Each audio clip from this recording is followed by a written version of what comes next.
साथियों, जैसा कि आप जानते हैं 14 जून 2022 को ये अग्निपथ योजना की घोषणा करी गई और जैसा कि 10 साल के सरकार के कार्यकाल में बिल्कुल स्पष्ट हो चुका है कि कोई संवाद, कोई चर्चा, कोई डिस्कशंस इसको लेकर किए नहीं गए और एक तरफा निर्णय लिया गया कि संपूर्ण जो भर्ती फौज की होगी, डिफेंस फोर्सेस की होगी, उसको अग्निपथ के माध्यम से किया जाएगा।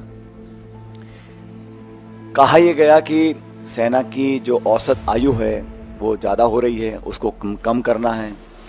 कहा यह गया कि हम लोगों को अपनी डिफेंस फोर्सेस को मॉडर्नाइज करना है। लेकिन मोटे तौर पर देखने में आया है कि ये जो योजना का क्रियान्वयन किया गया, ये मूलतः पैसा बचाने के लिए किया गया। डिफेंस एक्सपेंडिचर हमारा बढ़ रहा है और कहा जाता है कि अब कल ये परसों कहा गया कि हम डिफेंस एक्सपोर्ट से बहुत पैसा कमा रहे हैं। ये भी कहा गया कि हम आत्मनिर्भर हो रहे हैं, हम इंडिजिनस मैन्युफैक्चरिंग कर रहे हैं।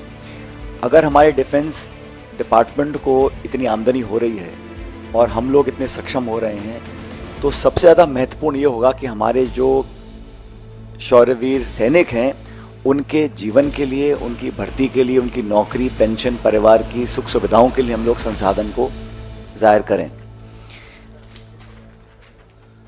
ये अग्निवीर जो बनने जा रहे हैं, इसका विरोध करने के लिए कांग्रेस पार्टी ने, जब ये योजना लॉन्च हुई उसी समय से हम लोगों ने विरोध किया था, क्योंकि हमें लगा कि ये 4 साल की नौकरी देने के बाद सिर्फ 25% लोगों को स्थायी रूप से फौज में भर्ती किया जाएगा और बाकी 75% लोगों को रिलीज कर दिया जाएगा। अभी कहा जा रहा था कि 10% की पैरामिलिट्री जो है, आर्म्ड फोर्सेस सीएपीएफ हैं, उसमें उनके लिए आरक्षण दिया गया है।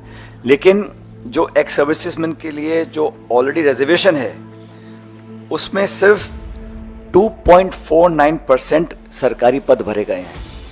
जो पूर्व सैनिकों के लिए पद आरक्षित हैं अब तक, उसमें सिर्फ 2.49% पद भरे गए हैं।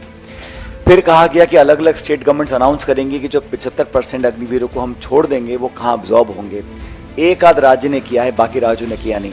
बेसिकली जो लोग 4 साल की नौकरी के बाद एक कम उम्र में रिटायर हो जाएंगे, उनके भविष्य का कुछ पता नहीं, उनको पेंशन भी नहीं मिलेगी, उनको ग्रेच्युटी जो 11 लाख रुपए की दी जा रही है, उसका भी जो आधा पैसा है उनकी तनख्वाह से कट रहा है। तो कहीं ना कहीं ये कॉस्ट कटिंग के चक्कर में हम लोग अपनी सेना की भर्ती की जो प्रक्रिया है उससे खिलवाड़ कर रहे हैं।